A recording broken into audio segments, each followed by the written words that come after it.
तो hello friends, कैसे हैं आप लोग। तो स्वागत है हमारे न्यू ब्लॉग में। तो आज हम जाने वाले हैं सिंहपुर चौराहे पर, जहां हमारे पड़ोसी का घर बन रहा है। और दोस्तों आप सब लास्ट तक बने रहिएगा, बहुत ही मज़ा आएगा हमारे ब्लॉग में। तो दोस्तों हम जिससे जाने वाले हैं वो हमारा ये साइकिल है। तो चलिए हम इस साइकिल से चलते हैं अपने पड़ोसी के घर। हम अपने साइकिल से चल चुके हैं और हम जल्द ही पहुंचने वाले हैं। तो हम वहां पर पहुंचकर आप सबको उनका घर दिखाएंगे और ऐसा चीज़ दिखाएंगे कि आप सबको बहुत ही मज़ा आएगा।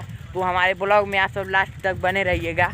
तो चलिए हम उनके घर पहुंचने वाले हैं और देखिए उनके घर हम पहुंचने वाले ही हैं और उनका घर वहां पे दिख रहा है। तो चलिए हम उनके घर जल्द से जल्द चलते हैं और आप सबको जो बहुत ही बेसब्री से इंतज़ार है उस चीज़ को हम दिखाते हैं आप सबको। हाँ दोस्तों, हम उन भैया के घर आ चुके हैं और उनका घर जो है बन रहा है। दोस्तों इतना पे रुका है और ये देखिए उन भैया के जो छोटे भाई हैं यहाँ पे हैं। भाई तुम इधर आओ, ये देखिए ये बेचारा यहाँ पे है। ये देखिए भाई इधर देखो, इधर इधर ये देखिए इन भाई का घर बन रहा है और इनके बड़े भाई का ये देखिए यही घर है बन रहा है।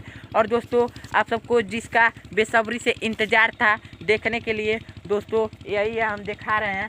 भाई इसको खोलोगे तुम, इसको खोलोगे, इसको खोलो। तो दोस्तों इसमें कुछ ऐसा है जिसे आप सब देख कर खुश हो जाएंगे। तो चलिए हम दिखाते हैं उसको अच्छे से।